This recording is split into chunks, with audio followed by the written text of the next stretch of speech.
Buenas noches. Como siempre, muchísimas gracias por estar aquí esta noche con motivo de una nueva sesión del ciclo Colombia en Paz, Paz en Colombia. Este es un ciclo que organizamos junto al Instituto de Cultura para la Paz de Cataluña, con la colaboración del Consulado de Colombia y del Instituto de Derechos Humanos de Cataluña. Agradecemos a la cónsul Diana Celis que nos está acompañando, también por toda la complicidad y todo el apoyo que brinda a las actividades realizadas desde esta casa. Este ciclo nos lo hemos propuesto como un espacio de reflexión y de debate en torno a este gran momento histórico que vive Colombia, la posibilidad real de poner fin a un conflicto de más de 50 años.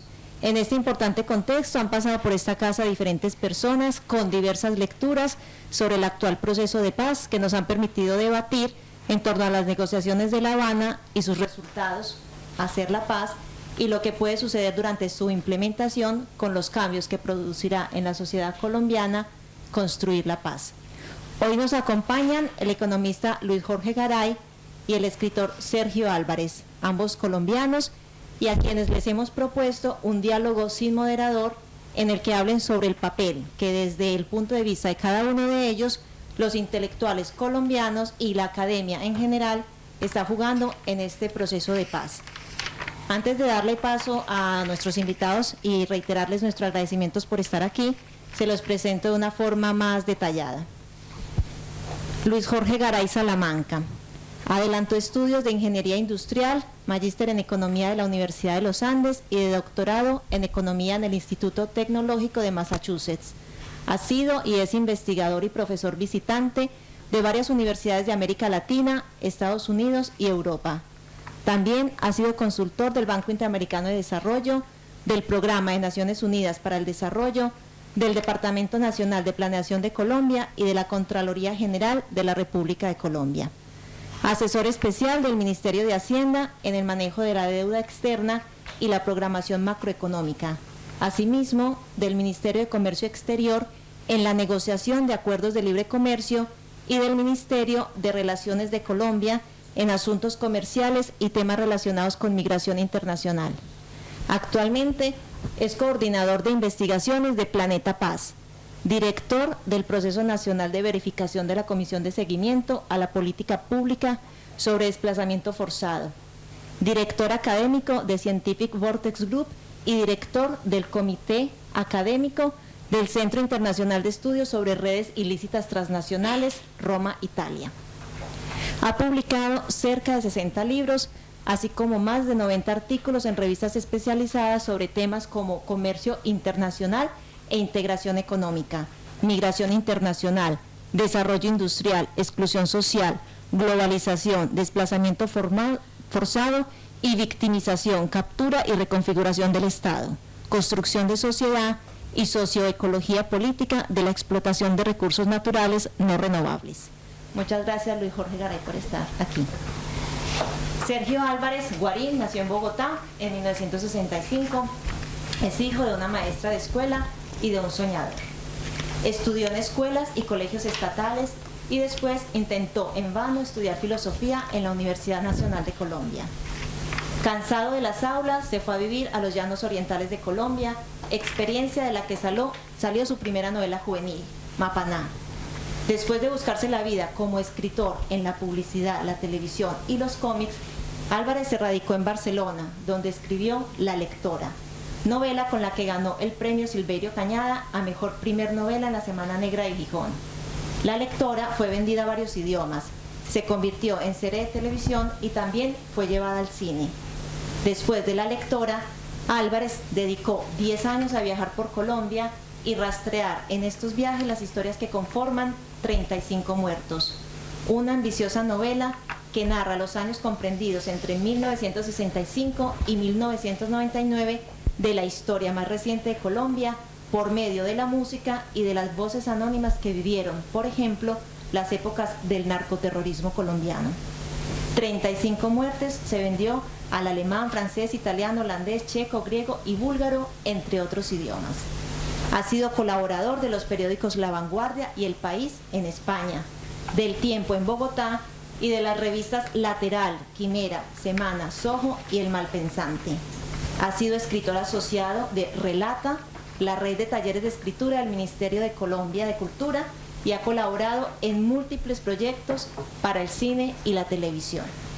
Antes de cederle la palabra a ellos, les recuerdo que la próxima sesión de este ciclo, del ciclo Paz en Colombia, será el viernes 15 de julio en Cinema Girona, donde proyectaremos el documental Carta a una sombra, basado en la vida y muerte del médico Héctor Abad Gómez. Para la presentación del documental contaremos con la presencia de Héctor Abad Faciolince, el escritor colombiano, quien presentará, y posterior a la proyección tendremos un conversatorio con él. Nuevamente reiterarle el agradecimiento a las instituciones que colaboran con este ciclo, y especialmente al Instituto Catalán Internacional para la Paz, ICIP, que son los que nos están, de mano a mano, ayudando con todo el desarrollo a lo largo de este año del ciclo. Muchísimas gracias a todos por estar aquí.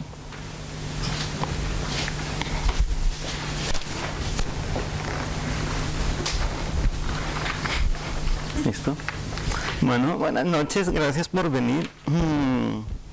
Yo, igual que ustedes, estoy súper feliz de tener aquí a Luis Jorge, quiero escucharlo, tengo muchas preguntas que hacerle y espero que podamos conversar un rato sobre este tema, que todo lo que tenga que ver con la paz de Colombia tiene muchos enredos.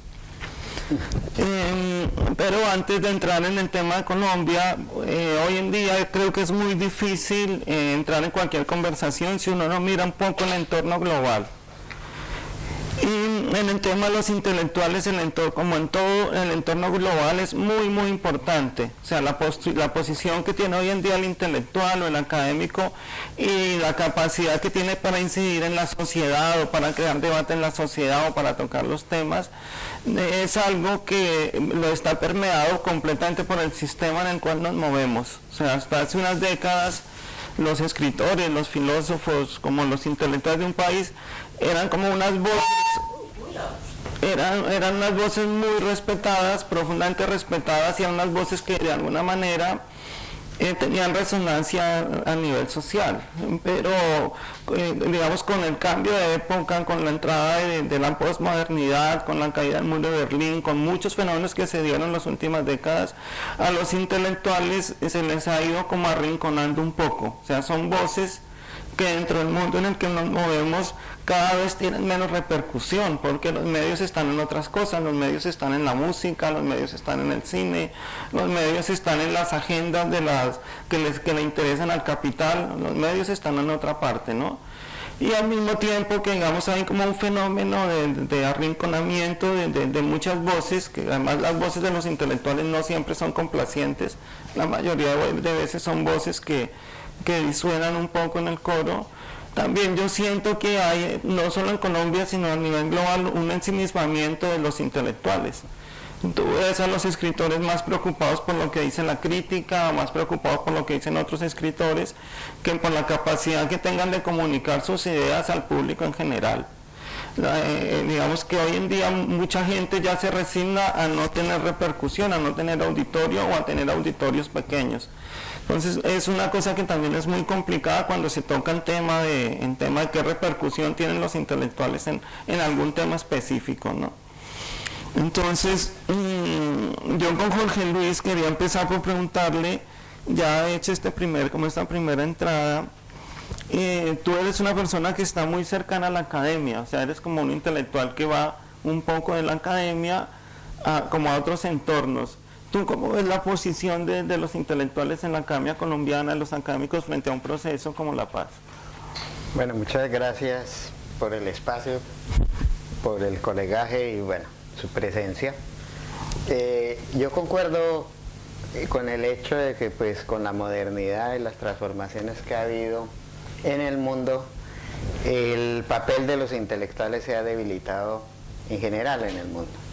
Pero refiriéndonos al caso colombiano, tenemos unas circunstancias adicionales que explican por qué la academia y los intelectuales tienen tan poca influencia en el trasegar de nuestra sociedad en la actualidad. Precisamente en parte por el conflicto armado y la multiplicidad de violencias que hemos vivido de tradición y el conflicto armado tradicional desde los últimos 60 años. ha habido una estigmatización, no solo a la movilización social, sino una estigmatización también a una academia crítica, a veces radical, porque a través de las décadas se le fue asociando eventualmente con movimientos, comillas, revolucionarios o guerrilleros. Y incluso las ciencias humanas, ciertas ciencias humanas como la sociología, a partir de los 60 o 70 fue estigmatizada a tal punto que después de haber sido una de las facultades más importantes en su apogeo, la Universidad Nacional se debilitó ostensiblemente, marginó y estigmatizó.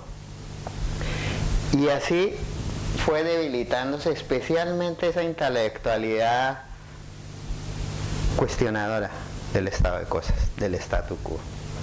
Porque precisamente el conflicto armado tradicional al establecimiento colombiano le dio argumentos de que estos movimientos guerrilleros o revolucionarios estaban siendo alimentados por unas voces de la academia y de la intelectualidad que estaban pensando en una sociedad diferente. Y así fue una de las razones en que se fue debilitando, digamos, la vocería y la legitimidad de protesta o de búsqueda de cambio de la academia en Colombia. Pero simultáneamente, con las décadas, especialmente en las dos últimas décadas, con el predominio de unas ciencias, especialmente la economía, en la dirección de los asuntos públicos en nuestras sociedades, y yo soy economista y soy parte de la élite de los economistas de este país, de Colombia, pues se fue subordinando las otras disciplinas y ciencias sociales a la economía, y se fue creando aún más grave el pensamiento único, con el predominio de la concepción neoliberal a partir de los 90, y se pauperizó claramente el debate social y el debate público, donde los economistas adquirieron un poder desmesurado. Yo lo viví en los 80 como partícipe de ese poder desmesurado en la crisis de la deuda externa de Latinoamérica. Y la intelectualidad fue en el debate público cada vez más ausente. A tal punto que si uno mira, y ya acabo para que tú hacerte la pregunta, si uno mira en los debates de hoy en día, solo son pocos los intelectuales como voces aisladas respecto a las necesidades de cambio y a los cambios fundamentales y reformas que deben hacerse en el país para avanzar a una democracia. Son voces aisladas. No hay academia que esté presente en el debate, y menos que no sean ciencia política o sociología. Los mismos economistas no tienen una visión sobre el país que debiera y la democracia que debiera construirse en Colombia. Entonces eso nos lleva a un problema ahora en la transición hacia el posacuerdo, no sobre el posconflicto, porque no es así. Después podemos debatir a dónde va Colombia. No hay una participación clara y decidida de la intelectualidad, por lo que se necesita en nuestro caso, pienso, es en una radicalización en términos de la palabra, o sea, una intensificación de la movilización social, de la deliberación social, donde ojalá la academia retome parte de su razón de ser para, como partícipe en este debate, en este proceso global de movilización social que se debe dar en Colombia. Infortunadamente, poco aporte le hemos hecho, lo digo como partícipe de esa élite en Colombia, a un debate más serio y más estructurado, y que pueda dar más luces al debate público sobre los cambios necesarios en Colombia. Lo hablo como tecnócrata, lo hablo como aparte de la élite de intelectuales, pero desde esta orilla también uno ve que en la literatura y en otras formas de la intelectualidad, el desarrollo del intelecto en nuestro país, también son pocas las voces críticas que ha habido. No sé usted cómo lo ve. Bueno, digamos, si a mí me tocara como escritor hablar del tema, yo lo único que podría hacer es autocrítica. O sea, no podría decir que hemos hecho esto, hemos hecho lo otro. La literatura, que es el tema que yo manejo, tiene muchos problemas, pero yo creo que el principal problema que tiene la literatura latinoamericana, en este caso la colombiana, es el modo como se valida. O sea, digamos que estamos en un mundo en el que hay como unas vanguardias, ¿sí? Hay como una gente en París, en Nueva York, acá mismo en Barcelona, en otras partes, diciendo, esta es la vanguardia literaria, esto es lo que hay que hacer, en esto es que estamos. Y entonces uno ve eso, ve lo que le proponen, que además si uno hace eso le facilita todo, los editores te lo compran, las universidades te estudian, te invitan a ir a una parte, te invitan a ir a la otra, y cuando uno ve lo que se está haciendo, uno ve que eso no le sirve a los posibles lectores que uno tiene en Colombia. ¿Sabes? O sea, uno como escritor dice, sí, yo me puedo poner a hacer unas novelas completamente enrevesadas, con unas cosas súper raras, para que la crítica francesa diga, oh, mira, este escritor es buenísimo. Pero a mí como escritor colombiano yo sé que eso a nadie en Colombia le va a decir nada, le va a interesar.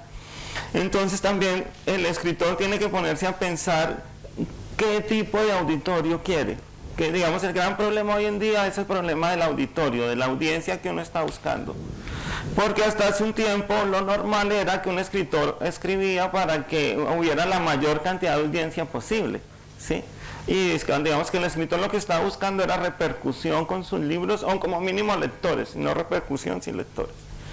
Hoy en día, o sea, hace mucho tiempo, creo que como a partir de los años 80, los escritores trabajan más por encontrar buenas críticas. O sea, primero porque cada vez hay menos lectores, si haces una literatura seria cada vez tienes menos lectores. La forma como ingresas a la academia y a los espacios donde de alguna forma el escritor encuentra como apoyo, van a partir de la capacidad que tenga de generar proyectos que a la crítica le interesen. Entonces el escritor entra en una contradicción que es terrible. Uno dice, bueno, voy a hacer algo, voy a hablar de un tema que a Colombia le puede servir que se hable, voy a hacerlo de tal forma que los colombianos lo lean. Pero si uno realmente piensa en el público, se queda por fuera de todo lo que es académico. Y se puede quedar sin editor y se puede quedar sin traducciones. Porque no hay forma de que alguien lo valide, que alguien diga, bueno, no, es que lo que tiene es otro tipo de intención. Entonces yo creo que ahí viene el problema. Yo por eso toca el problema global, porque es qué tipo de decisiones tomas para hacer cualquier cosa. Entonces, por ejemplo, yo he escrito una novela policíaca, La Lectora, que ha sido un éxito terrible, porque yo la escribí para divertirme, yo no la escribí pensando ni a qué lector iba a llegar, ni qué iba a pasar con el libro. Yo tenía un montón de cosas ahí, estaba aburrido. Un día me encontré un editor en un ascensor y me dijo que quería publicarme un libro, y yo me senté y hice esa novela. Y a esa novela le fue bien, y fue una novela que digamos que ha encontrado lectores porque está hecha para que a la gente se divierta. Pero después, cuando ya, digamos, me tocó ser escritor, porque me había ido bien con mi primer libro, a mí me tocó hacerme todas estas preguntas. ¿Sí? Por ejemplo, a un escritor colombiano le queda muy difícil, porque uno no tiene lectores naturales. O sea, en Colombia no es un país de lectores, no es un país que uno diga, oh, hay millones de lectores y por mal que me vaya voy a poder pagar el alquiler con lo que venda. Entonces uno tiene que empezar a pensar qué tipo de audiencias va a encontrar, ¿no?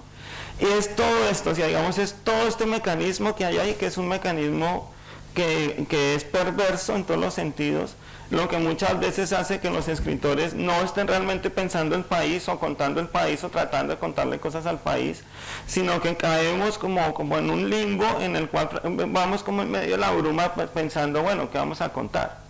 A mí, por ejemplo, con mi última novela, yo dije, bueno, yo me arriesgo, como con la primera me fue bien, yo dije, yo con la segunda me arriesgo, me voy a olvidar de todo ese tema de las vanguardias, me voy a olvidar de toda esa tontería que a mí además me aburre, y voy a escribir un libro para que la gente lo lea, y para que la gente a partir de ese libro sea capaz de un poco hacer una perspectiva de lo que había sido la Colombia en las últimas décadas del siglo pasado. Y me ha pasado una cosa rarísima con ese libro, porque por ejemplo, ese libro, el primer editor que encontró, lo encontró en Alemania. O sea, fueron los alemanes los que dijeron, ese libro es bueno, nosotros lo queremos comprar y lo vamos a editar.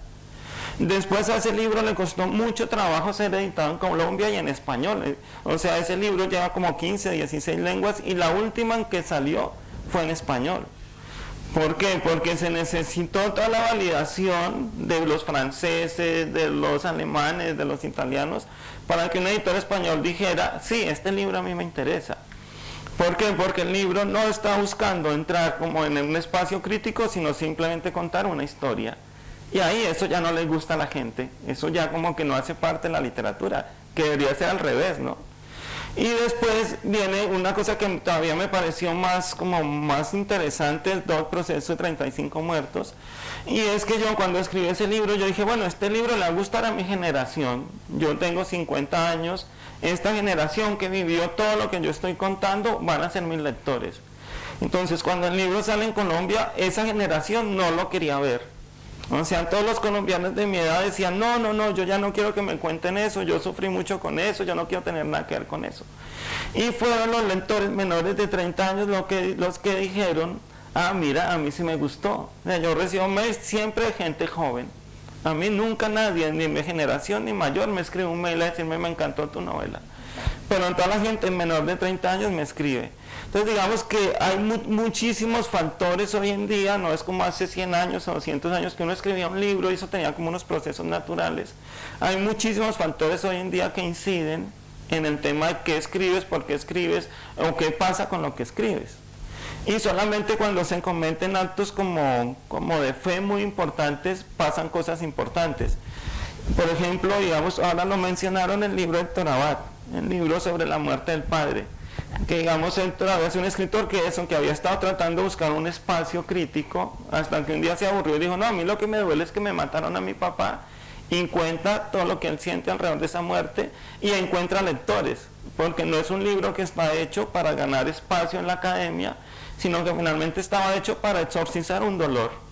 Entonces, digamos, todos esos factores inciden, no solamente inciden en la forma como se escribe, y después inciden, claro, lógicamente, en la forma, en la repercusión que tienen o no tienen los textos en el público. Correcto. Sí, como parangón, en el caso mío me ha llamado la atención que, digamos, en algunos de los últimos libros que he escrito, varios sobre redes criminales y criminalidad transnacional organizada. Muy duro la entrada a Colombia. Primero entramos a Italia, se tradujo al italiano. Les parecía muy relevante discutir una visión alternativa del crimen transnacionalizado hoy, que no es la visión clásica. Pues una visión obviamente discutible, claro. Y entró a Estados Unidos y entró a México. Tuvimos una gran... Bueno, además se trataba de casos de Guatemala, México y Colombia.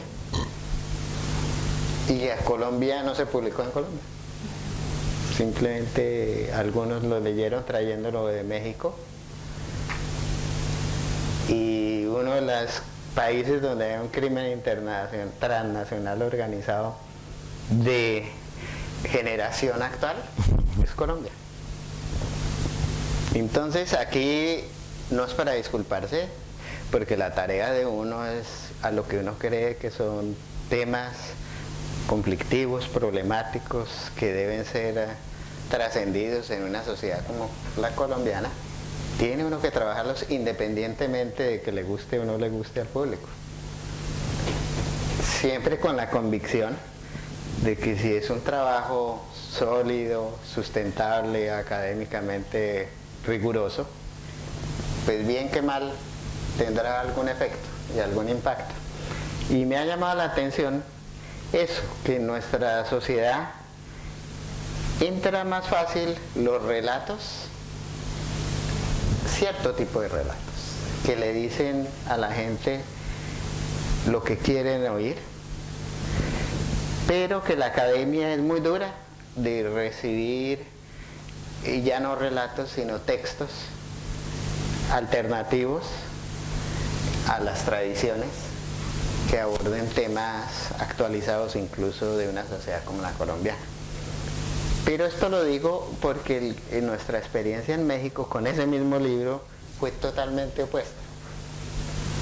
tanto en Colombia como en México no se había estudiado el crimen organizado bajo esta perspectiva de redes sociales. La actitud en Colombia fue muy a la defensiva. Hubo un antecedente sobre ese libro que quizás radicalizó a la gente, que fue un libro coordinado por Claudia López sobre narco, bueno, no se llama, el libro se llama sobre refundación del Estado, sobre el narcoparamilitarismo, y eso causó mucha controversia y se fundamentaba un poco en algunas de las tesis nuestras, del libro nuestro. Pero en México llegamos y fue supremamente acogido por la academia en un México, pues estamos aquí en un espacio latinoamericano donde México es más duro, digamos, entrar tan fácil a la academia mexicana. Pero vieron que la problemática era tan actual que valía la pena abrir la oportunidad. Y esto tiene que ver, y cierro esta parte, con lo que hemos hablado previamente.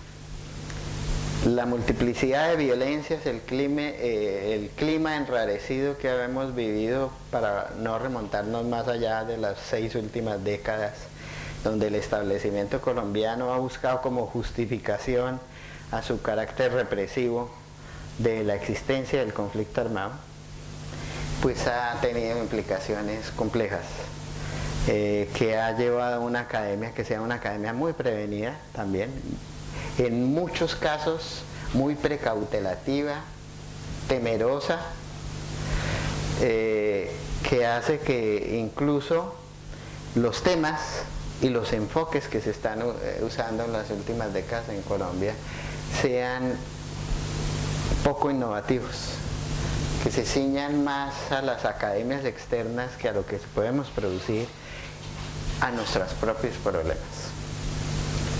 Y eso lleva a eso, que independiente de lo que quieran o no leer, hay unos filtros del establecimiento y también que sean adecuados por la misma academia, que hacen que el debate sea muy pobre en Colombia. Se habla mucho, pero se debate poco. Se habla mucho y se delibera menos aún. Y ese es parte del problema, a mi juicio. Sí, mira, el tema de los filtros aquí es clave.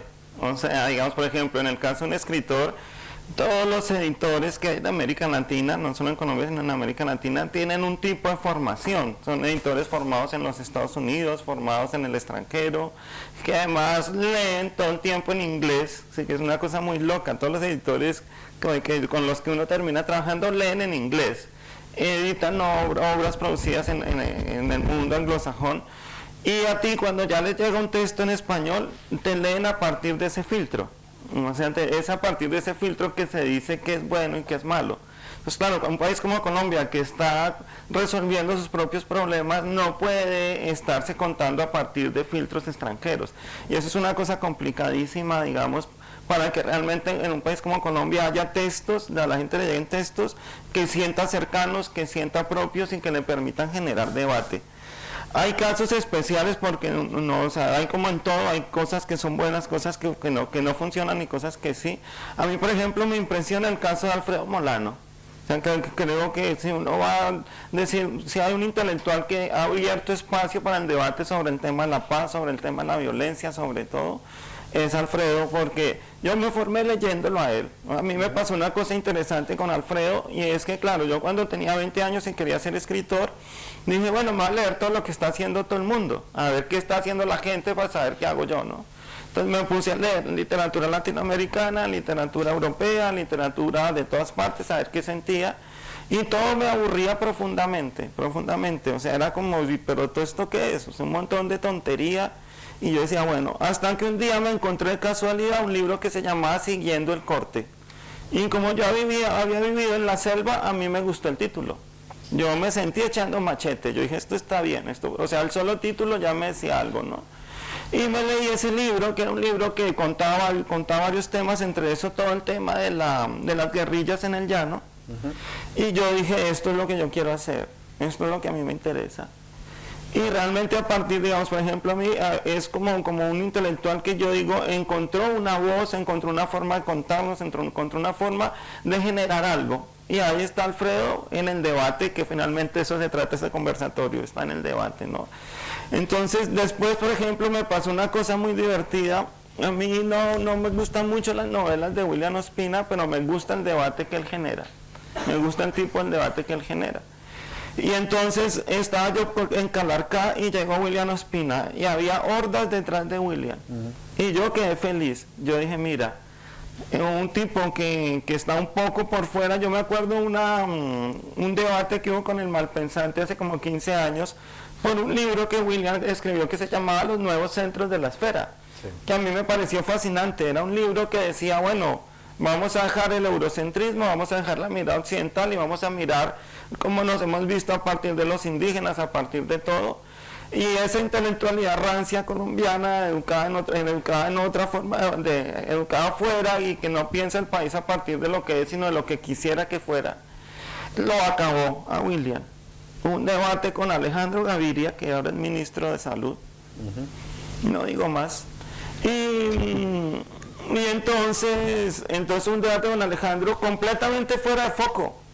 O sea, porque lo que pedía Alejandro Gaviria era que William pensara como él.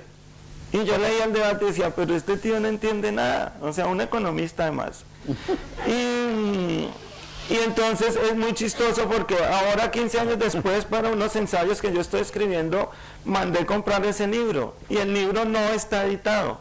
O sea, William perdió esa pelea. Ni siquiera está reeditado. Me lo tuvieron que conseguir por allá en una biblioteca, escanear pirata y mandármelo. Entonces ahí es donde uno se da cuenta que, digamos, que por más que los intelectuales quieran abrir el debate y hacer que el debate haga parte de la realidad social del país y haga parte de lo que realmente a nosotros nos afana, hay un montón de fuerzas que evitan ese debate, o sea, que como que les da miedo ese debate, ¿no? Entonces, digamos, a mí, por ejemplo, me gustan estos dos personajes. Me gusta la forma como digamos, ellos se enfrentan, como hacen un punto de vista distinto y van trabajando sobre ese punto de vista. Me encanta la repercusión que tiene William en las universidades. Entonces, digamos que sí hay mucha gente en Colombia intentando hacer cosas. Vuelvo al tema del Tonabat, que hizo un libro honesto y el libro tuvo una repercusión profunda.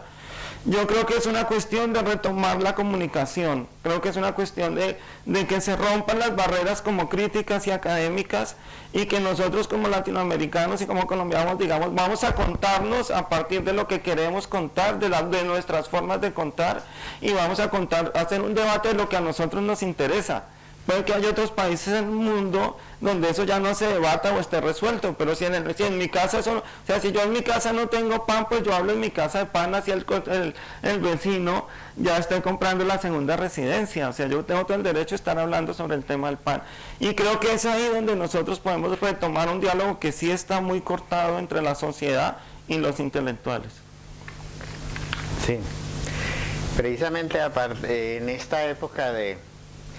Bueno, se llaman acuerdos de paz, pero no son acuerdos de paz, son acuerdos de desmovilización de una guerrilla. La paz es un proceso que se dará, ojalá, después de superadas algunas violencias que impiden y han impedido la movilización social y la construcción de una verdadera democracia en Colombia. Pero precisamente en este momento importante para el país, para la sociedad colombiana, hemos encontrado algo muy grave en el país. Es que no sabemos dialogar, no sabemos deliberar, sino sabemos es, en la buena tradición de los conflictos, es imponer posiciones y no aceptar posiciones alternativas ni aprender de ellas. Y hoy, más que nunca, en este proceso, la academia, porque es parte central del debate de hoy, debiera estar en las condiciones de dar un aporte a la sociedad, proveyéndoles elementos de juicio suficientes, bien sustentados y muy alternativos, no solo un pensamiento único, de cuáles son las opciones, cuáles son las necesidades básicas para que la sociedad colombiana pueda transitar a ser una sociedad moderna, y óigase, no posmoderna, moderna por ahora, moderna y democrática, de cómo pasar de una sociedad profundamente excluyente política, social, cultural y económicamente a ser una sociedad más igualitaria, donde haya más oportunidades para la gran mayoría de la gente. Pasar de ser una sociedad con un alto grado de inmovilismo social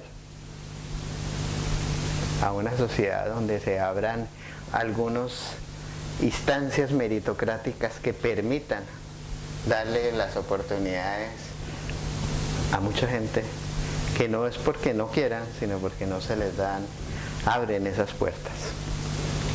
Y infortunadamente en estos temas claves, si uno analiza bien la academia y los aportes que hemos hecho, soy muy crítico y radical, siempre creo que los debates hay que radicalizarlos para que se pueda hablar. La academia ha aportado muy poco en varios de estos temas. Por ejemplo, en el tema de movilidad social en Colombia, no hay estudios de movilidad social en Colombia, excepto uno. Hubo una misión sobre movilidad social, que no quiere decir que analizaron el tema. Fue un libro de 800 páginas, pero el tema se redujo, hablando de Alejandro Gaviria, a un artículo de Alejandro Gaviria, pero muy incipiente, que no responde a toda la teoría y desarrollos teóricos que ha habido para poder analizar la movilidad social en una sociedad como la colombiana. Entonces se pregunta uno, pero es un elemento tan crucial para construir democracia, es la meritocracia y la movilidad social en un sistema capitalista, porque no nos vamos a salir de ese sistema. Y no hemos entendido el problema en el caso colombiano, y la academia no ha hecho ese aporte, por decir eso. Entonces, ¿qué debemos hacer? ¿Cómo podemos hacerlo? Porque Colombia se abre ahorita un espacio paradójicamente, de oportunidades. Pero si las sociedades, las grandes capas sociales del país, no son los agentes intervinientes en estas oportunidades, no va a cambiar nada. Tristemente puede haber muchos procesos de desmovilización y poco cambio. Y en eso la movilización social en Colombia va a jugar, o tendría el potencial de jugar, un papel innovador, transformador, reformador, fundamental. Porque ante la no violencia, por lo menos de ciertos sectores, porque después me gustaría que habláramos si es que estamos hablando de posconflicto o posacuerdo, abre la posibilidad de que no se victimice la movilización y la protesta social. Y en Colombia se han venido reproduciendo, como en otras sociedades, factores objetivos de nuevas violencias.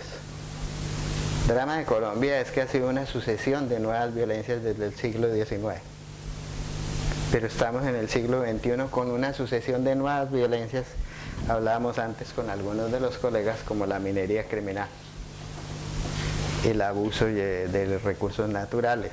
Bueno, elementos esenciales de la convivencia y del futuro de las generaciones de nuestras sociedades. Entonces, si no aprovechamos esta oportunidad de la movilización social y de la deliberación, no vamos a poder avanzar en la democratización del país. Entonces, el gran llamado que tenemos a la academia es que hay que ser uno de los agentes de cambio, no uno de los agentes del statu quo. La academia nunca debe ser como un reivindicador del statu quo, cualquier sea el statu quo. Y para ello necesitamos una nueva academia.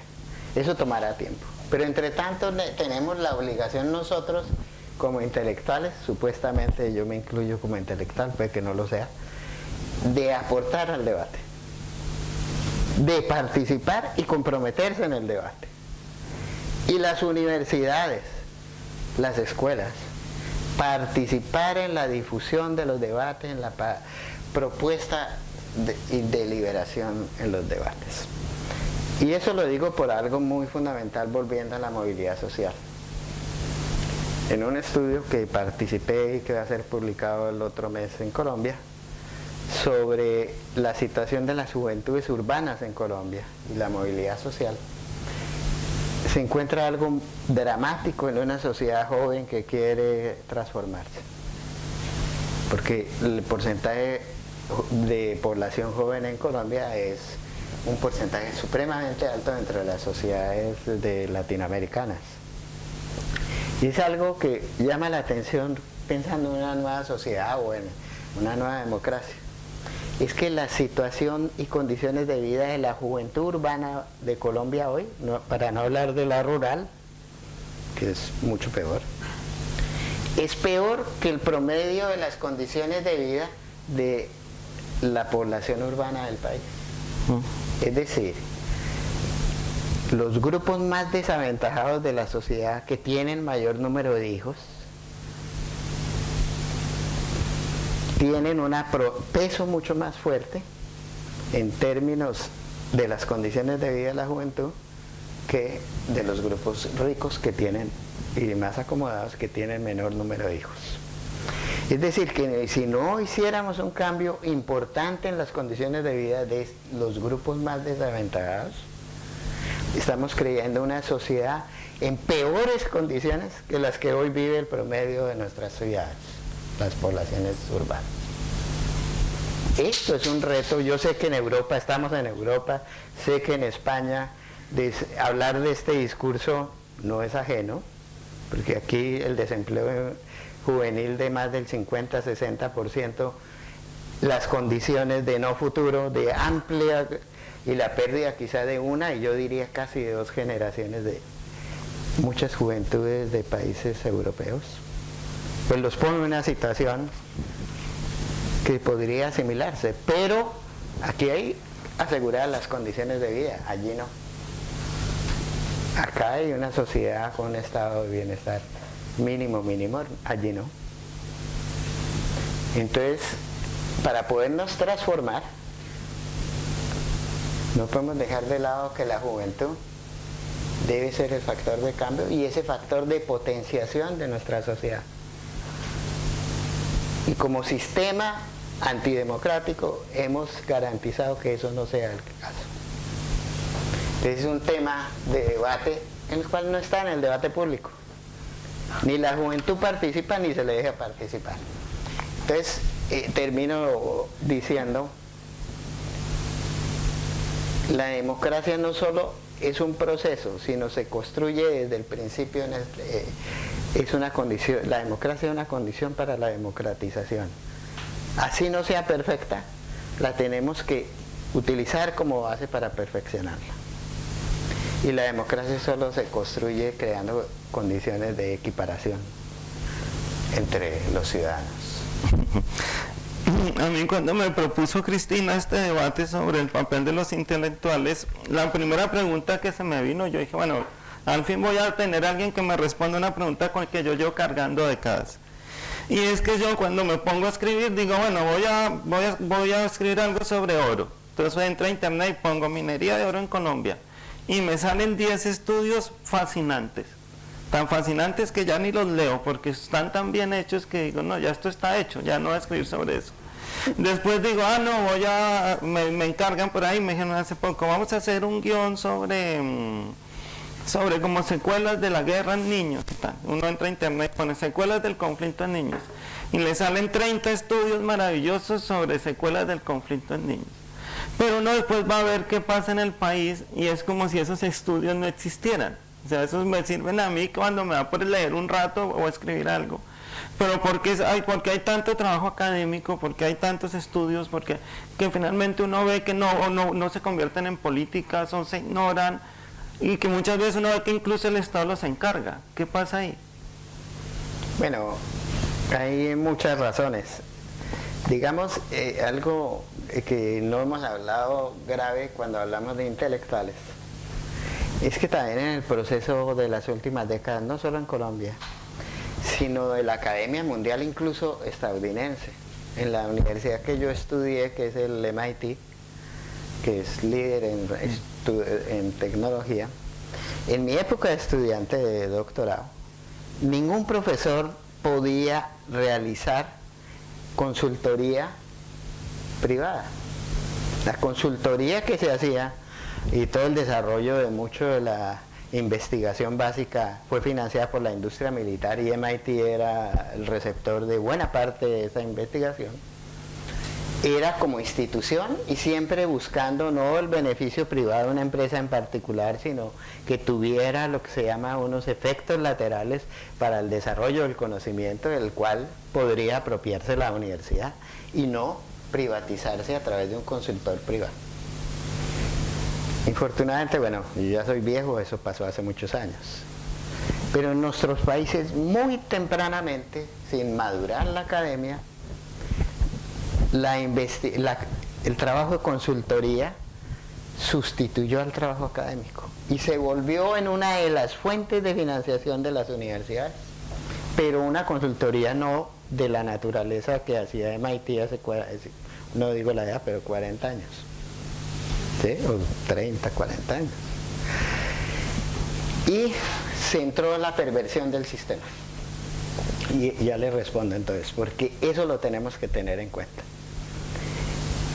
El Estado en Colombia, con su precariedad en los años 60 y 70, que fue creándose como un Estado de una institucionalidad moderna con Carlos Lleras Restrepo, se encargaba de hacer estudios básicos para el diseño de las políticas públicas. Se amplió la maquinaria burocrática en los 80s, pero a partir de los 90, como una tendencia general, se dio la privatización y el outsourcing de las necesidades de conocimiento por parte del Estado y se contrató no a consultoría institucional, sino consultoría privada. Y Colombia es de los países donde todos los estudios o una gran parte de los estudios del Estado se contrata y se contrata con privados y no necesariamente con universidades, aunque hay parte de universidades. Entonces esto se llama un trabajo a destajo. Yo hago a veces trabajo a destajo, es cierto, porque es una oportunidad de poder hacer trabajo. Pero aquí viene el tema. Cuando usted hace un trabajo de consultoría externo a la institución, lo más seguro es que la institución nunca se apropie del trabajo. Primera razón. Segunda razón, es muy diferente hacer un trabajo desde afuera que dentro del Estado, con ventajas y desventajas. Desde afuera tiene menos limitantes por un sesgo ideológico o político o de misión institucional que a veces enceguece o restringe mucho la visión de un problema y que por lo tanto hace que ese trabajo desde afuera potencialmente pueda ser mejor. Entonces tiene esa ventaja.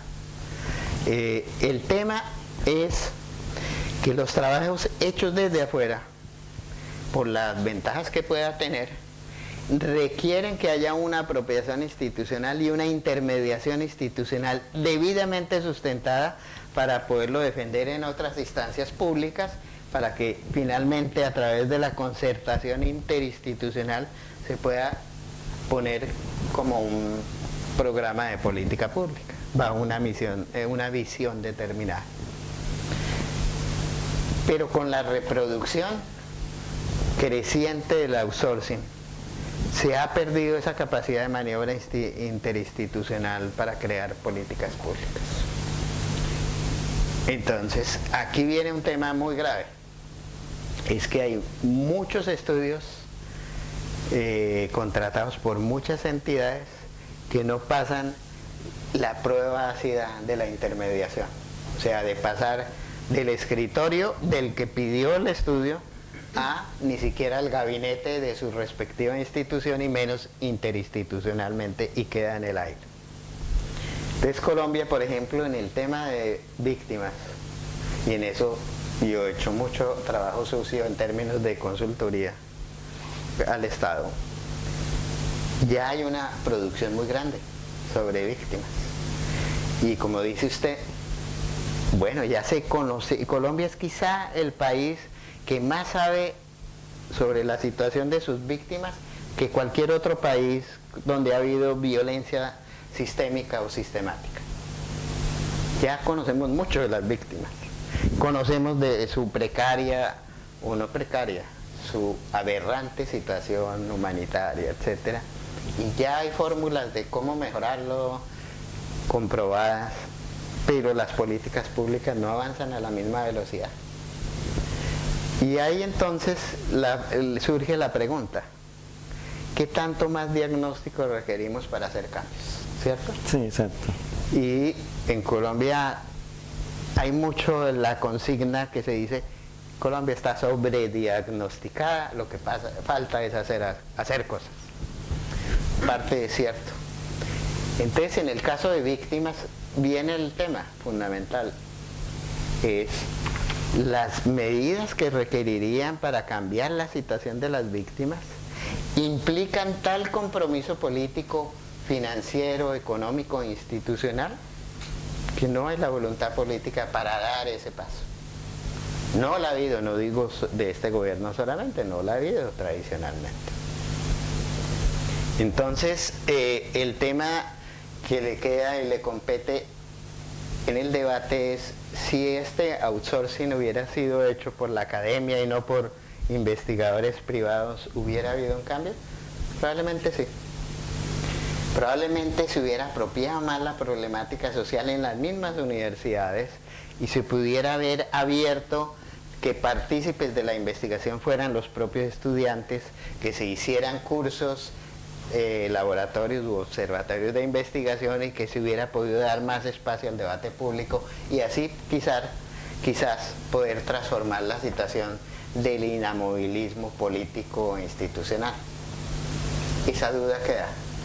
Se está empezando a hacer mucho trabajo con las academias y ojalá sirva de mecanismo que reproduzca una sinergia tanto a la academia como también a la política pública, pero hasta ahora no ha sido así el caso. Bueno, yo quiero cerrar este tema para que pasemos a lo del posacuerdo y posconflicto, que en general yo veo esto, mira, digamos, los artistas y los intelectuales que se mueven un poco como en el medio ajeno a la academia, o sea, los escritores, no sé, los filósofos, los ensayistas, todo este tipo de producción, es una producción que está muy sesgada hoy en día por unas condiciones que no le permiten realmente intervenir sobre las poblaciones. O sea, yo puedo escribir un ensayo fascinante sobre cualquier cosa que se me ocurra, conseguir que me lo traduzcan a un montón de idiomas, y ese ensayo ser completamente irrelevante en Colombia. O sea, tanto para el presente del país, como incluso en un momento para el futuro del país. Yo tengo un hijo que es experto en teorías de la conspiración, todo el día ve programas de ovnis. Y entonces yo me siento a ver los programas de ovnis con mi hijo, y un día viendo programas de ovnis se me ocurrió una idea genial de las teorías de la conspiración, y es que yo concluí que los bancos habían encontrado el sistema perfecto para mantenernos paralizados, que era dándonos becas. Entonces usted, por ejemplo, entra a internet, otra vez Google sirve, y dice tesis de doctorado sobre García Márquez, y puedes encontrar 500.000 tesis de doctorado sobre García Márquez. Y todas esas tesis las pagan las universidades con becas, y las pagan los bancos, y las pagan las empresas. Y entonces yo digo, ¿y si esos 500.000 tipos, en vez de estar pensando una cosa que a nadie le interesa, porque quién va a leer una tesis sobre García Márquez, se hubieran puesto a hacer algo más práctico, hubieran puesto a pensar cómo se cambia algo en la vida real, pues habríamos cambiado el mundo? Pero parte del conflicto es que hoy en lo que tú dices, no solamente en los temas sociales, no solamente en los países del tercer mundo, sino que en general todo está sobrediagnosticado. O sea, una vez se encuentra una chica guapísima por ahí, tal, decae, y le dice, ¿y tú qué haces? Y dice, no, yo estudio literatura africana del siglo IX. Y uno dice, Dios mío, ¿esto qué es? O sea, ¿no podías hacer otra cosa? ¿No? Aprende salsa, aprende música, ¿no? Entonces digamos que sí estamos en un mundo que está muy divorciada, como la vida, como las necesidades muchas veces de la realidad, y el trabajo académico o el trabajo intelectual. Y creo que es una cosa que nosotros, los que trabajamos en eso, nos tenemos que hacer preguntas, tenemos que darle respuesta a eso. Y la academia también, yo creo que la universidad tiene que salir como de esa cúpula de cristal en la que está y mirar afuera, porque si no, o sea, ni en Colombia ni aquí, lo que tú dices, incluso en Estados Unidos, uno ve a la gente estudiando y hablando de temas que le interesan a 3 personas. y el país mientras tanto se les desbarranca, porque tampoco es que estén mejor, o sea. Entonces, digamos que esa es mi conclusión personal sobre las relaciones entre los intelectuales y un poco la sociedad que se supone deberían ayudar a transformar o a repensar o a reconstruir, ¿no? Bueno, y pasando a lo de los acuerdos y el posacuerdo, posconflicto, paz, ¿tú qué percepción tienes? Bueno, yo escribí mi primera novela basada en una idea muy básica, muy elemental, y fue un éxito. Me imagino que la idea no es tan mala, y es que nosotros los latinoamericanos y los colombianos en particular nos gustan más las ilusiones que la realidad. O sea, digamos, por ejemplo, aquí cuando se da la lotería de Navidad y todo el mundo la compra sabiendo que tiene como, no sé, como una 10 millonésima posibilidad de ganársela, pero la gente hace fila, porque al ser humano en particular le gusta mucho la ilusión, le gusta que le monten el cuento. Se da en todos lados, sea en la política, sea en las relaciones de pareja, sea en las relaciones filiales, en todas partes, ¿no? Y yo creo que en Colombia siempre nos pasa eso. Yo mientras viví en Colombia veía un proceso que yo después utilicé eso para 35 muertos, que era una cosa que a mí me parecía súper rara, y era la capacidad que teníamos los colombianos de emocionarnos antes de unas elecciones. O sea, los colombianos antes de unas elecciones presidenciales todos pensamos que el país va a cambiar. Sí. Y lo peor de todo es que después, si alguien se sentara a ver los discursos de los presidentes electos, efectivamente, o sea, el país iba a cambiar. O sea, esos discursos son fascinantes, o sea, son un ejercicio de ficción, pero impresionante. Hace poco un escritor argentino que se llama Patricio Prón decía que todos esos papeles públicos hacían más ficción que la literatura escrita durante siglos. Entonces, digamos que yo veo el proceso de paz igual. Yo creo que es como el típico proceso colombiano, que montamos una bola de nieve. Yo me acuerdo cuando iban a elegir a Belisario Betancur, que yo no soy tan joven, y eso era una bola de nieve. Nosotros ya teníamos la paz firmada, entonces eso ya las palomas las pintaban en todas partes y el país marchaba, y es impresionante. Entonces, digamos, yo siento que el proceso de paz tiene esa dinámica, que hay como una ilusión, como una emoción que normalmente no tiene un afianzamiento en la realidad. O sea, hay como un inmenso proceso. Yo me imagino que lo que se hará en La Habana sacará de la guerra un porcentaje de la población, desarmará un porcentaje de la población, pero realmente el problema de Colombia es un problema tan complejo, o sea, que realmente lo ha visto en terreno. Yo he vivido en los llanos, viví 5 años como colono, no como académico. He recorrido el país y, digamos, yo siento eso, siento que es un proceso que se llevará a buen término, que a nivel simbólico es un proceso muy, muy importante, porque es la primera vez que la clase dirigente colombiana se sienta a negociar realmente con el otro, porque en el M-19 no eran guerrilleros normales, eran hijos de ellos. O sea, los jefes del M-19 eran hijos de almirantes del ejército. O sea, la primera vez en Colombia que un dirigente de clase social alta se sienta a negociar con un campesino es en este proceso. Entonces, yo siento que este proceso es importante simbólicamente, siento que nos va a ayudar para bajar algunos niveles de violencia, pero sí sería muy importante que los colombianos entendieran que la paz es otra cosa, empezando por lo que tú dices, empezando porque no hay movilidad social, porque tenemos una estratificación que es medieval, ¿no? Yo tengo una experiencia escribiendo en televisión, y yo entendí que la televisión era un medio perverso, porque los guionistas entraban, yo tengo suerte, yo aprendo a trabajar rápido, entonces yo entré a trabajar a la televisión, y aunque duré muy poco, rápidamente fui jefe. Además que yo creo que yo nací para ser jefe, o sea, a mí no. Y entonces resulta que yo entraba a esas reuniones creativas y llegaban los guionistas diciendo una cosa que a mí me daba náuseas. Y decían, este es un personaje estrato 1, este es un personaje estrato 3, este es un personaje estrato 4. Y según cómo se estratificaba, se dialogaba ese personaje. Y yo decía, Dios mío, me tengo que ir de aquí, me voy a corromper, me voy a morir. Porque era horrible, o sea, era horrible ver como la gente que manejaba mayor cantidad de masas en Colombia a nivel de comunicación tenía estratificados los personajes. O sea, nunca te decían, este es un personaje que ha sufrido mucho, este es un personaje que tiene un problema en sus relaciones afectivas, este es un personaje que sufre de soledad. No había conflictos humanos, había estratos. ¿sí?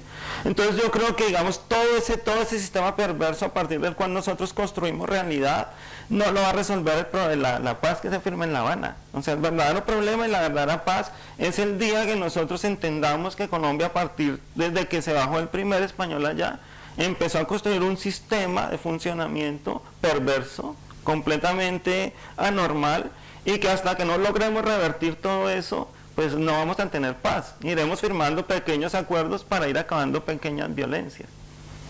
Esa es como mi visión. Bueno, concordamos en la esencia, en ese argumento. Yo, pues en primer lugar, Colombia tiene una multiplicidad de conflictos y violencias armadas, donde el conflicto tradicional con las FARC es apenas una de esas violencias. Y yo soy radical en afirmar que no es la más importante. Hay otras violencias armadas más importantes en curso y por venir. Ahora bien, por lo tanto, un acuerdo yo llamaría de desmovilización de la guerrilla más antigua de nuestra época contemporánea, pues es importante por varias razones. Primero, por la desactivación de un conflicto que ha servido de justificación al establecimiento para militarizar la protesta social tradicionalmente en Colombia, para congelar fuerzas democráticas en el país y para realizar ciertos cambios mínimos. Sin embargo, obviamente, con la confluencia de otras violencias en curso, la violencia en general se transforma, no va a ser igual que la tradicional, pero los obstáculos para la democratización también van a seguir siendo muy importantes. En segundo lugar, si bien es cierto que es la primera vez, por lo menos en las últimas décadas, que el establecimiento negocia con el otro, y el otro no es del establecimiento, no porque sean guerrillas, sino porque corresponden a otros estratos sociales, hay sí estratos o clases sociales. Lo que está por probar es que hasta dónde está dispuesto el establecimiento a introducir reformas hacia la democratización, hacia el avance de la democratización. Hoy, precisamente en el seminario en el ISIP, argumentaba que el acuerdo de La Habana de 5 puntos solo tiene un punto que es realmente transformador. Los otros puntos son de participación política, de movilización, de seguridad jurídica y de justicia de los insurgentes. Pero de transformación social solo hay un punto, que hace relación al desarrollo rural. Y haciendo un análisis cuidadoso de cada uno de los puntos de ese acuerdo, le decía yo a Rafael Grasa con mucho énfasis, estos son buenas intenciones,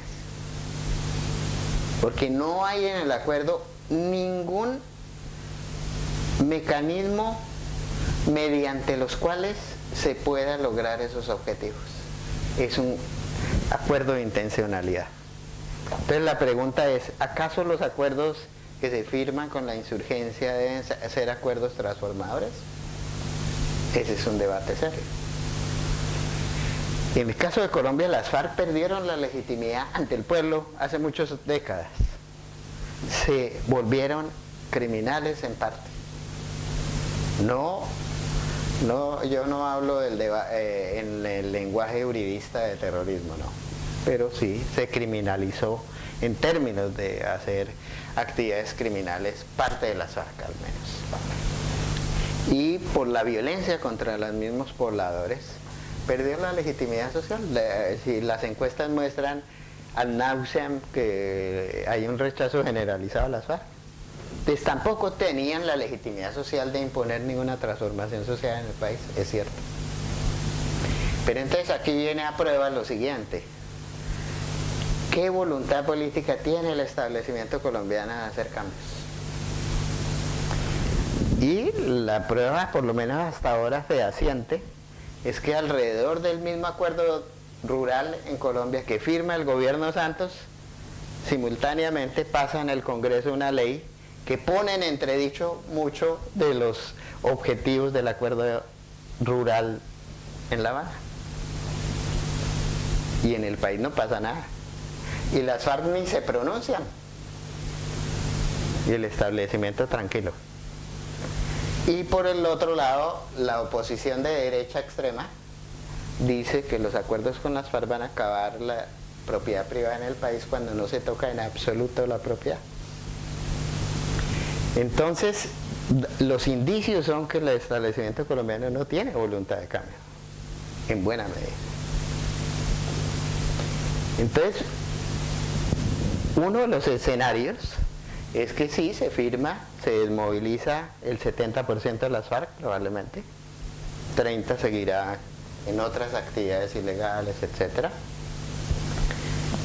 Pero tenemos o un escenario donde se avanza a una mayor movilización social, protesta social, politización social, deliberación social sin represión, por primera vez en demasiadas décadas en Colombia, cuando hoy día en Colombia se está viendo que hay causas objetivas a la movilización social y se están dando hoy en el territorio con paros agrarios, paros nacionales, pero donde todavía hay represión. Hay negociación y represión, zanahoria y garrote por parte del gobierno, ¿cierto? Y el próximo año para nosotros se vuelve en este escenario crucial. Si no superamos la prueba de la represión y permitimos mayor movilización social, vamos a retroceder aún más fuertemente. En la medida que en este escenario haya mayor muertes de líderes sociales, mayor atemorización a la población activa, pues será aún más grave y más difícil poder superar el conflicto o la multiplicidad de conflictos. Mira, es que para mí la paz es una cosa práctica. Cuando a mí RCN me compró la lectora, es una cosa muy loca cómo funciona Colombia, porque cuando el establecimiento te quiere asimilar, te lo da todo. Entonces a mí RCN me compra la lectora e inmediatamente me mandan un pasaje para irme de fiesta con los de RCN. O sea, me pagaron para ir a una fiesta. Y entonces, antes de irnos de fiesta, nos fuimos a almorzar con Carlos Julio Ardila. Y era ese momento en el que acababan de entrevistar a Carlos Castaño en la televisión colombiana, lo había entrevistado Darío Arizmendi y Claudia Gurizati. Y entonces sentado en una mesa ahí con otro par de guionistas y con Carlos Julio y creo que otro de los Ardila, ellos se pusieron a hablar bien de Carlos Castaño, ¿sí? Que Carlos Castaño sí no era como el mono Jojoy, como el Romaña, que Carlos Castaño era un tipo que estaba bien, tenía bien estructuradas sus ideas y tal. Y yo me reía, yo almorzaba ahí, me estaban pagando un almuerzo carísimo, yo me reía. Y de pronto me dijo Carlos Julio, que me vio riéndome, me dijo, bueno, ¿y tú qué piensas? Y yo le dije, mira Carlos Julio, es que primero que todo, si es el mismo ejército el que le hace los discursos a Carlos Castaño, pues le tiene que quedar un poco más coherente que los de Romaña, porque ese tiene que secuestrar y no tiene tiempo a hacer discursos. Pero lo peor de todo eso es que tú te quejas de que te toque pelear con el mono Jojoy y te toque pelear con Romaña, y esos te los inventaste tú. Porque cuando se hizo la paz con las FARC y se montó la Unión Patriótica, lo que hicieron ustedes fue matar a los 3.000 que pensaban, a los que eran concejales, a los que eran alcaldes, a los que eran senadores, que eran con los que Colombia podía hacer la paz. O sea, el día que se hace la masacre de la Unión Patriótica, lo que hace el establecimiento colombiano es buscarse los peores enemigos posibles, porque lo que dejan vivo, o sea, las FARC que quedan vivas, son pues la gente que lo único que sabe es disparar y matar. Entonces yo le digo, Carlos Julio, pues a mí la pena la amargarte el almuerzo, pero es que no es que Carlos Castaño sea muy inteligente, es que tú te estás buscando los peores enemigos posibles. Y ahí se acabó la fiesta. Entonces uno dice que, o sea, a mí que yo los conozco, que he tenido por razones de trabajo que cruzármelos, si a mí me pregunta alguien que el establecimiento colombiano tiene la más mínima intención de cambiar, no, no y no. Miren, una vez yo me encontré con un tipo que ahora es asesor de Uribe, que en esa época era un tipo decente. ¿Cómo es que se llama? Rangel. Me encontré con Rangel en un avión. Íbamos los dos para Bogotá, no soy en Madrid. Y entonces nos sentamos ahí a hablar carreta y tal, y de pronto yo le dije a Rangel que él es violentólogo, ¿no es que se llaman estos tíos? Y entonces le dije, bueno, ¿y tú qué piensas? ¿Tú crees que el establecimiento colombiano algún día negociará y podremos hacer un país mejor para no vivir todos en Barcelona, para vivir en Bogotá, ¿no? Y entonces me dijo, no, jamás, y me dio durante todo un vuelo de 8 horas todas las razones por las que jamás el establecimiento colombiano negociaría nada. Y a los 3 o 4 años era más radical que Uribe, ¿sí? Un tipo que tiene completamente claro en su cabeza que no tiene la razón, ¿sí? Que es lo que a mí me parece más impresionante. Entonces yo creo que, digamos, Colombia es un país que irá evolucionando por la misma fuerza. El cambio es una cosa natural al ser humano. Colombia sí es un país que ha progresado, que ha cambiado mucho. El país en el que yo crecí no tiene nada que ver con el país que hoy en día hay, es un país completamente diferente. Pero sí creo que, por ejemplo, si a mí me preguntan por la experiencia mía, el establecimiento colombiano lo único que sabe es traicionar los pactos que hace con los otros. Y si este pacto realmente no se termina convirtiendo en una inmensa traición, iremos ganando un terreno. Pero la verdad es que uno tira las cartas y las ve mal. ¿Les parece, más que nada también por temas de tiempo, pasamos a una ronda de preguntas? Sí. Correcto. Entonces, no sé si tienen algún comentario, preguntas, veríamos que pueden ser breves.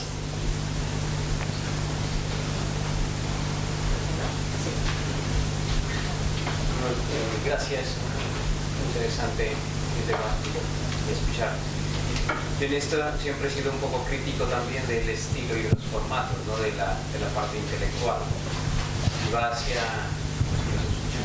Sí, se escucha perfecto.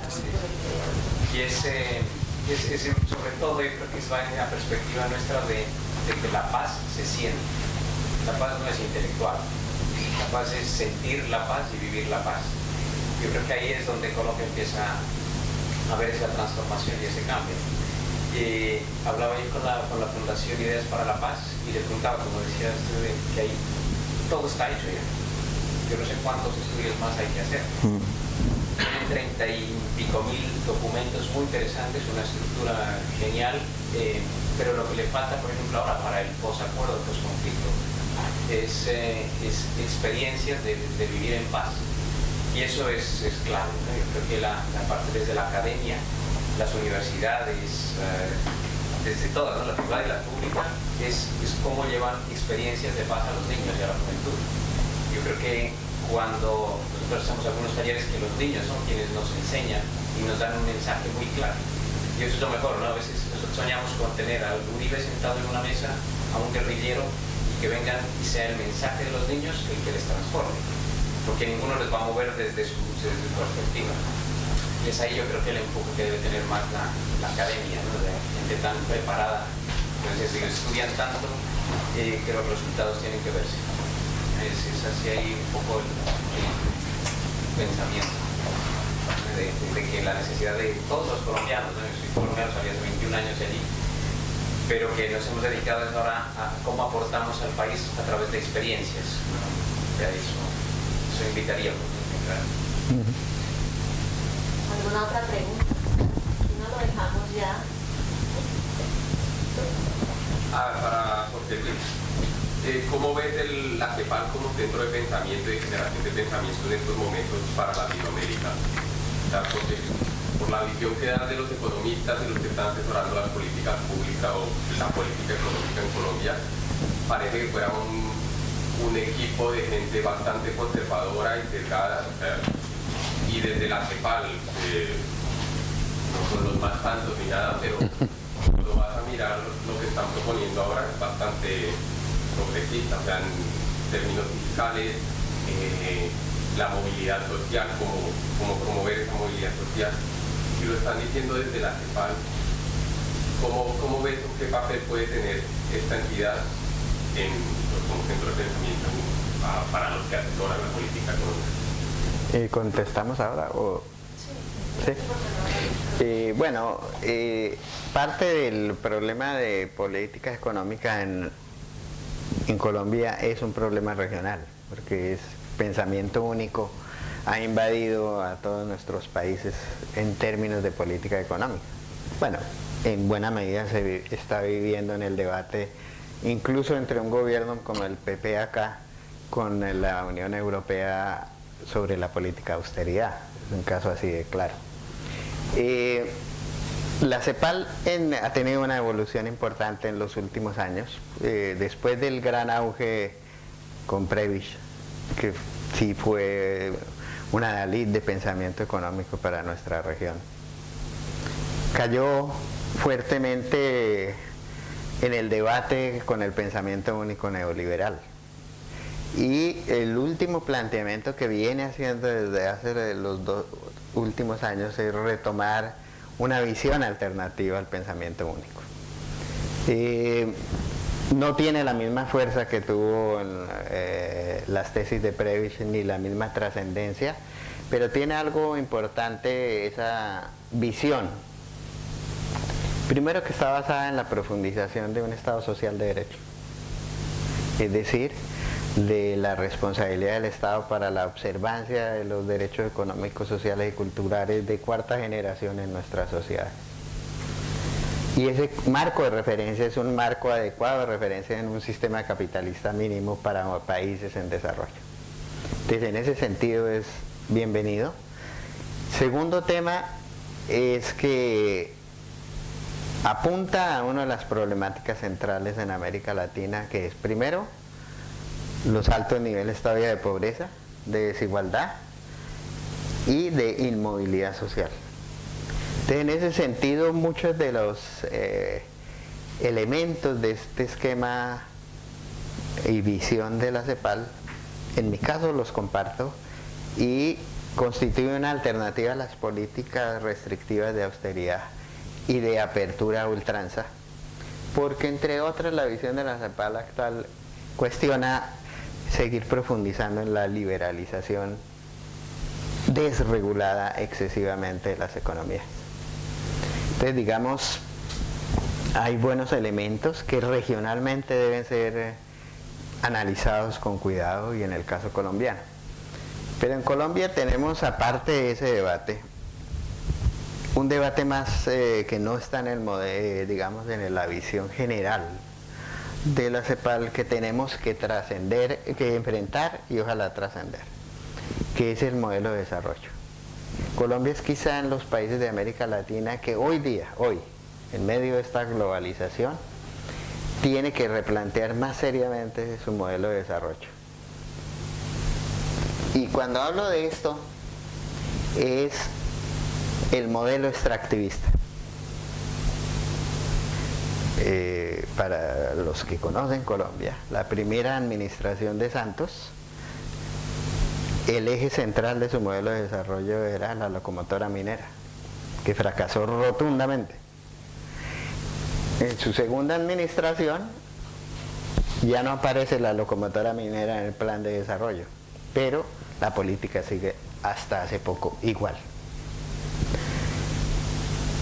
Hoy en Colombia, como en muchas sociedades, como crecientemente México, como Perú, hay amplios conflictos sociales y ecológicos alrededor de la explotación de recursos naturales, que ponen en cuestionamiento una de las fuentes de crecimiento en que se ha basado el modelo neoliberal en las últimas décadas en América Latina.